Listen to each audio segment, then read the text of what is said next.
Pessoas desaparecendo, corpos aparecendo em condições horríveis e relatos de uma criatura tão terrível que fez os moradores de uma vila no Alasca abandonarem tudo o que tinham, deixando para trás uma cidade fantasma conhecida como a cidade de Portlock. E hoje vou abordar por que esta vila foi abandonada, não uma ou duas vezes, mas 4 vezes distintas.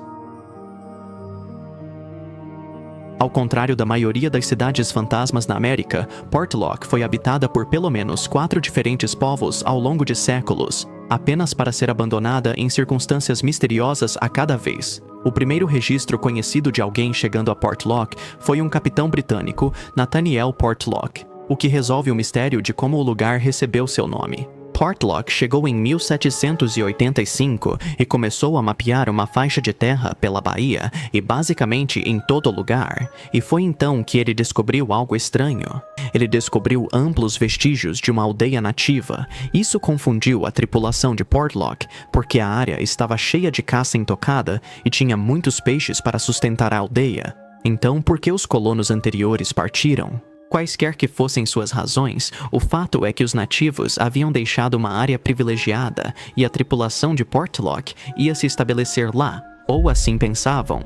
Logo, membros da tripulação começaram a adoecer, e não era uma doença comum. Veio acompanhada de ondas de medo. Aterrorizada e enfraquecida pela doença, a tripulação começou a implorar a Portlock para partir. Portlock ouviu seus homens e deixou a área, que eventualmente seria nomeada em sua homenagem. O que Portlock não sabia era que sua tripulação não foi a primeira a chegar àquela baía. Apenas 6 anos antes dele, exploradores espanhóis haviam chegado à mesma faixa de terra e decidido se estabelecer ali. Eles também ficaram igualmente confusos ao descobrir que os nativos haviam abandonado uma área tão privilegiada, com tantas oportunidades para caçar e pescar. Mas assim como a tripulação de Portlock, os exploradores espanhóis também começaram a se sentir doentes. Alguns morreram, e aqueles que conseguiram sobreviver viviam com medo do que havia expulsado os nativos originais.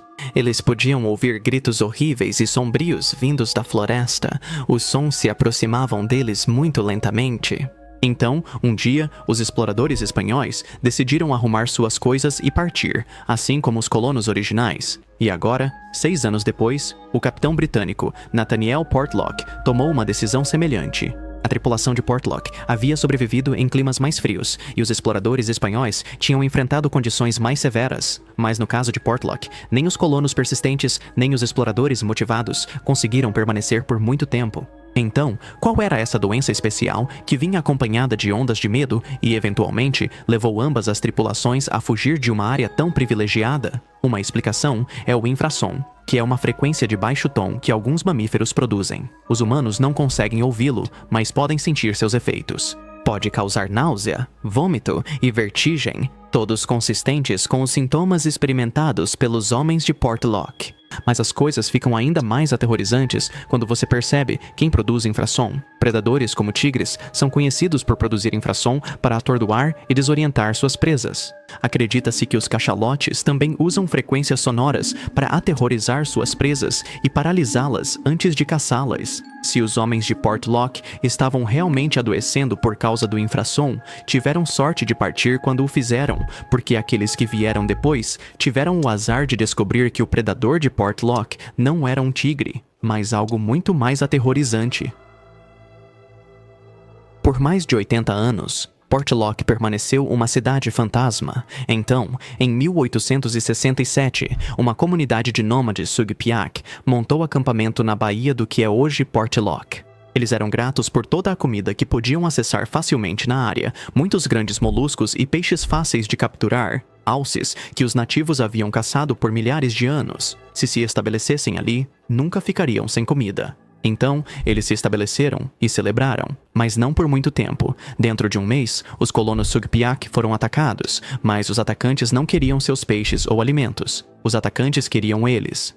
Os Sugpiaq descreveram os atacantes como gigantes canibais que começaram a invadir sua aldeia. Às vezes, as invasões aconteciam todas as noites e os gigantes exibiam uma selvageria animal que os Sugpiaq nunca haviam encontrado antes.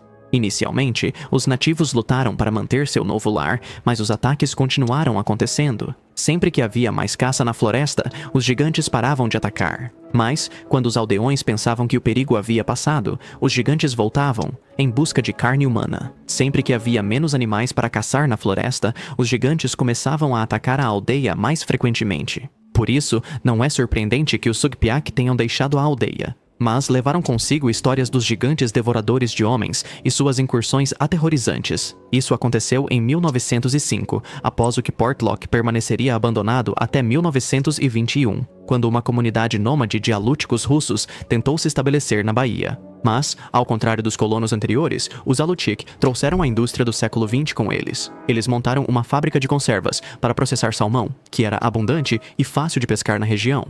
Eles também construíram um posto de correios e uma escola, juntamente com outras instituições, para transformar Portlock em uma cidade do século XX. Mas Portlock não era uma cidade comum. Os Alutiiq compartilhavam ascendência com os Sugpiaq, que haviam fugido da área há 16 anos. Então eles ouviram as histórias sobre os ataques do que os Sugpiaq chamavam de Nantinak. De acordo com algumas traduções, significa meio homem, meio besta, e segundo outras, Nantinak se traduz como coisa gigante e peluda. Seja o que fosse, os Alutiiq não queriam encontrá-lo, então rapidamente implementaram regras rigorosas, começando com um toque de recolher à noite. Eles também tinham guardas armados para proteger as escolas e a fábrica de conservas, e guardas que até patrulhavam as ruas, o que talvez seja a razão pela qual a cidade era bastante segura. Pelo menos inicialmente. Ou talvez fosse seguro por outra razão. Os Alutiiq nunca saíam na neblina ou na floresta. Eles tinham ouvido as histórias do que espreitava na floresta e não queriam perturbá-lo. Em dias de neblina, podiam ouvir o Nantinak rondando as ruas da cidade, mas como ninguém estava do lado de fora, ele ia embora sem incidentes. As regras ajudaram os Alutiiq a sobreviver em uma área onde ninguém antes deles conseguira, e a cidade prosperou sem incidentes por cerca de uma década. Então, algo abalou a cidade de Portlock profundamente. Até 1930, a comunidade Alutiiq havia crescido e tinha mais sucesso, então eles começaram a ficar excessivamente confiantes. Eles baixaram a guarda e ficaram relaxados com suas regras. E apenas um ano depois, perceberiam por que isso foi um erro. Em 1931, um lenhador chamado Andrew Kamluck entrou na floresta para cortar uma árvore. Anteriormente, todo o trabalho de corte de madeira era limitado à beira da floresta, mas Kamluck tinha ido mais fundo, e quando não voltou, seus amigos formaram um grupo de busca e seguiram suas pegadas. Eles encontraram Kamluck, mas não na condição que esperavam. A cabeça do lenhador foi esmagada com o trenó de mover toras, que era obviamente pesado demais para qualquer humano levantar. Os cães de Kamluck, que haviam puxado o trenó, foram encontrados despedaçados, e o próprio trenó parecia ter sido lançado para longe de Kamluck e seus cães.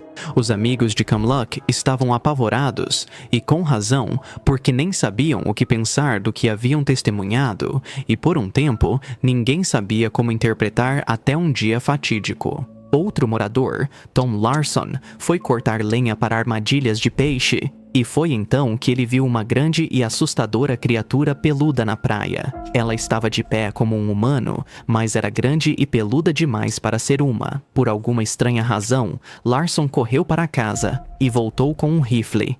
Ele tinha a criatura na mira, pronto para puxar o gatilho. A criatura virou-se e olhou para ele. Apesar de estar com o dedo no gatilho, Larson não conseguia explicar por que nunca atirou, mas seu relato ajudou os outros a entenderem o que aconteceu com Kamluck. Os Alutiiq não ficaram surpresos com a existência de uma grande criatura humanoide. O que os preocupava era a ousadia da criatura. Não só estava se aventurando ao ar livre, mas também estava mirando em humanos. Logo após o corpo de Kamluck ser descoberto, mais residentes de Portlock começaram a desaparecer. Parecia que Kamluck havia agitado algo na floresta e agora estava em busca de vingança. E isso não é difícil de acreditar. Tigres, elefantes e até corvos são conhecidos por ser vingativos. Um tigre é relatado como tendo passado um ano inteiro impedindo um caçador de caçar depois que ele roubou a presa do tigre. O tigre continuou a destruir a maioria das suas armadilhas e rugia para afastar qualquer animal que se aproximasse das armadilhas restantes. Parecia que o Nantinak tinha um espírito vingativo semelhante. Primeiro, alguns garimpeiros desapareceram, mas as pessoas assumiram que eles estavam em viagens de prospecção prolongadas. Então, um grupo de caçadores desapareceu. Novamente, as pessoas descartaram como uma longa viagem de caça, mas um padrão claro estava surgindo. Cada desaparecimento estava ficando um pouco mais próximo da cidade. Parecia que algo estava se aproximando dos Alutiiq, mas as pessoas não atribuíram os desaparecimentos ao Nantiinak até que corpos começaram a aparecer. Alguns corpos apareciam na baía com marcas de garras e mordidas. Outros eram mutilados além do reconhecimento. Os Alutiiq estavam apavorados e voltaram às suas regras originais, mas nada deteria a criatura que tinha desenvolvido um gosto por carne humana. Embora a maioria dos Alutiiq tivesse começado a atribuir as mortes ao Nantinak, alguns céticos ainda supunham que o agressor poderia ser um urso muito inteligente. Então, um dia, encontraram um corpo que faria até o mais cético dos Alutiiq se tornar um firme crente no Nantinak. O corpo parecia ter sido arrastado montanha abaixo pelas chuvas de primavera. Estava rasgado e desmembrado de uma maneira que nenhum urso seria capaz. Os Alutiiq começaram a ser mais rigorosos quanto a sair e passaram a colocar mais guardas, mas nada podia deter a força da natureza que estava capturando e atacando brutalmente os moradores. Até 3 dezenas de corpos foram encontrados ao longo de trilhas, rios e na baía, todos grotescamente mutilados, além do reconhecimento. E muitos corpos nunca apareciam, as pessoas desapareciam e continuavam desaparecidas. De acordo com relatórios oficiais, 15 pessoas foram relatadas como desaparecidas durante esse período. Os Alutiiq discordam e dizem que o número é muito maior.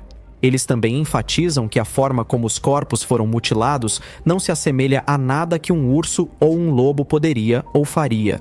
Em um certo momento, os trabalhadores da fábrica de conservas recusaram-se coletivamente a ir trabalhar. Disseram que estavam com medo de algo que espreitava na floresta.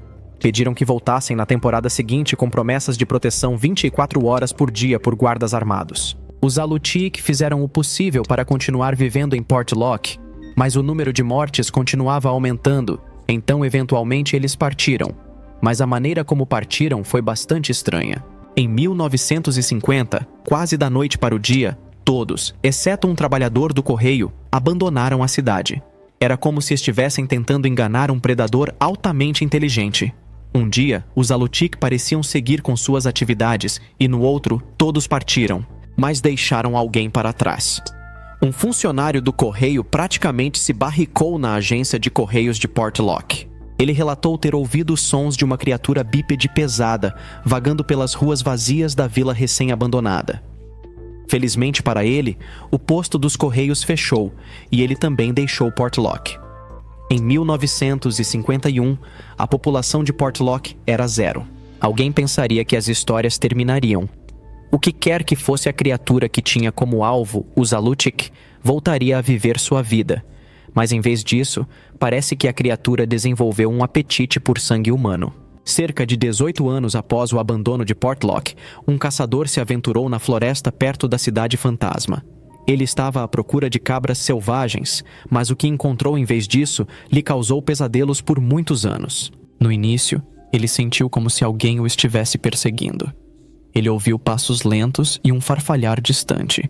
Mas então, em questão de segundos, os passos aceleraram.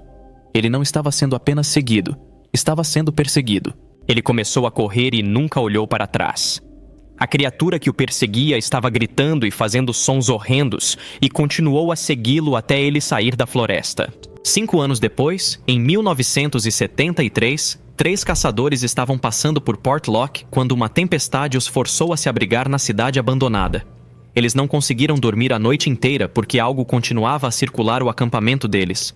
Continuava rosnando e emitindo sons que eram ininteligíveis, mas ameaçadores, e cada caçador jurou que a coisa andava sobre 2 pés. O aspecto de andar sobre 2 pés é algo que outro grupo de caçadores também mencionou. Eles estavam rastreando um alce quando notaram pegadas semelhantes às de um homem com mais de 18 polegadas de comprimento. Os caçadores perceberam que a criatura também estava seguindo o mesmo alce. Então, eles se depararam com uma área onde a grama estava achatada. Parecia que algo tinha lutado com o alce e estava claro quem tinha vencido. As pegadas do alce não continuaram além da grama, enquanto as pegadas gigantes parecidas com de um homem continuaram em direção às montanhas. Considerando o tamanho de um alce, é claro que aquilo a que essas pegadas semelhantes às de um homem pertenciam não era um homem.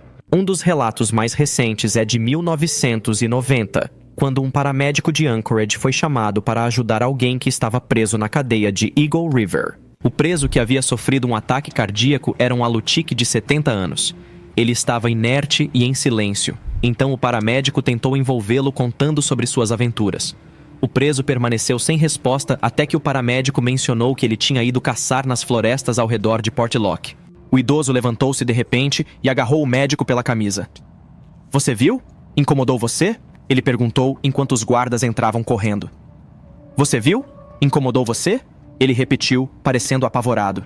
Enquanto os guardas o levavam embora, ele continuava perguntando repetidamente: "Você viu? Incomodou você?" Embora seja uma história muito envolvente, o predador de Portlock não é a única explicação para a desventura de Portlock. De fato, existem explicações alternativas para cada ocorrência estranha na cidade agora abandonada. Todos os corpos semidespedaçados que os Alutiiq atribuíram ao Nantinak poderiam ser resultado de ataques de ursos, e sabe-se que os ursos ficam em pé.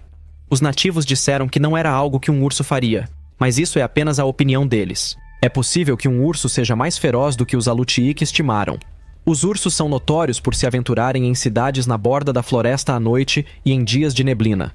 É possível que os anciãos Alutiiq criassem histórias para manter as crianças dentro de casa durante esses períodos. As mesmas crianças cresceram e nos contaram tudo o que sabemos sobre o que aconteceu em Portlock. Quanto a Kamluk ter sido encontrado com a cabeça esmagada, isso poderia ser um acidente de corte de madeira. Ele poderia ter batido a cabeça em um galho de árvore enquanto andava de trenó. Mas ele não estava perto de nenhum galho ensanguentado ou mesmo de seu próprio trenó. Talvez ele tenha tido uma convulsão. Às vezes, as pessoas podem bater a cabeça e começar a andar devido a uma convulsão. Isso faz com que se movimentem vários pés sem estarem conscientes. Um caso muito público disso foi quando o jogador de futebol saudita Abdul Rahman Al-Shuaib levou um chute no pescoço e teve uma convulsão, onde imediatamente se levantou e começou a se mover. Só depois de ele continuar caindo e se levantando, os outros perceberam que algo estava errado. Shuaib sobreviveu, mas Kamluk não. Mas e os seus cães? Eles foram despedaçados e isso não poderia ter sido um acidente. A explicação aqui é novamente ursos. Um ataque de urso poderia explicar por que os cães foram dilacerados. Mas o corpo de Kamluk estava principalmente intacto porque ele estava morto, e os ursos geralmente atacam animais vivos. A combinação de um golpe acidental na cabeça, seguido por uma convulsão e um ataque de urso, explicaria o que aconteceu com Kamluk e seus cães. No entanto, isso exigiria muitas coincidências. Quanto às 15 a 30 pessoas que desapareceram em Portlock, isso pode ser atribuído às profissões arriscadas que tinham. Eram pescadores navegando por águas geladas ou caçadores e lenhadores aventurando-se em uma floresta habitada por duas espécies de ursos. Seus corpos aparecendo despedaçados também poderiam ser atribuídos a ursos. Claro, os locais diziam que um urso nunca poderia fazer isso, mas talvez eles nunca tivessem realmente visto o que um urso poderia fazer. Na década de 1950, o mito do Nantinak escapou dos limites da comunidade Alutiiq e se espalhou por todo o Alasca. Então, todos os relatos de perseguição por criaturas de duas pernas desde então podem ser atribuídos a alucinações voluntárias e histórias inventadas. Essa explicação funciona se você realmente quiser acreditar nela, mas você tem que ignorar muitas coisas, como a vez em que os Alutiiq encontraram dezenas de árvores completamente arrancadas e colocadas de cabeça para baixo no chão. Você poderia atribuir isso a um furacão estranho. Isso é o que os críticos estão dizendo e dá para ver que, de certa forma, é verdade. Mas é aqui que as coisas começam a ficar instáveis, e esta também é a minha opinião pessoal. Existem quase 140 mil ursos no Alasca e muitos habitam florestas perto de cidades e vilarejos. Nunca um urso foi uma ameaça grande o suficiente para fazer uma comunidade desaparecer da noite para o dia. Então, como o êxodo dos Alutiiq de Portlock pode ser atribuído a um punhado de ursos? Matar um urso que está ameaçando sua vida ou propriedade é legal no Alasca. Então por que os Alutiiq não formaram um grupo de caça e se livraram do urso em vez de deixar tudo para trás? Certamente seria mais prático fazer isso. É aqui que as coisas ficam interessantes. Uma Alutiiq chamada Sally Ash se apresentou e disse que não houve assassinatos e que não havia nada para ver em Portlock. Mas quanto mais ela tentava minimizar o que aconteceu, mais parecia que estava tentando esconder algo. Eles se mudaram por causa da economia, das escolas e da igreja. Ash disse a um repórter. Isso condiz com a linha do tempo do desenvolvimento regional. Havia, de fato, melhores oportunidades em Nanwalek e Seldovia, para onde os Alutik se mudaram. A explicação de Ash teria sido aceita por todos se não fosse por sua prima, Melania Kell. Kell foi a primeira a divulgar a história do Nantinaq à imprensa em uma entrevista de 2009 ao Homer Tribune. Kell disse ao entrevistador que seu povo deixou a cidade porque o Nantinaq estava matando pessoas. Sally Ash foi a tradutora de Kell durante aquela entrevista e, embora ela tenha ajudado a comunicar a história de Kell ao público, ela mesma não a apoia. 12 anos após a entrevista original de Kell, Sally Ash disse ao repórter que realmente não houve assassinato de pessoas, mas ela não negou a existência do Nantinaq. As pessoas viam o Nantinaq, explicou Ash, mas essa não era a razão pela qual as pessoas se mudaram para Seldovia e Nanwalek. Essa explicação cria mais perguntas do que responde. Se Sally Ash está certa e o Nantinaq é apenas um recluso inofensivo, por que os seus antepassados tinham regras tão rígidas sobre sair, especialmente quando estava nublado? Por que é que a própria Ash admite que, quando passam por aquela área, mesmo hoje, eles tomam cuidado para não criar ondas e fazer barulho? Se a criatura nunca machucou ninguém, como os Alutik aprenderam a manter distância dela? E se não fosse um urso? E se fosse um gigante como aqueles encontrados nas Ilhas Salomão? Este é um vídeo que fizemos sobre gigantes encontrados nas Ilhas Salomão e não posso deixar de ver as semelhanças nas características entre as duas criaturas. Poderiam as criaturas de Portlock ser as mesmas das criaturas das Ilhas Salomão? E se forem, o que isso significa?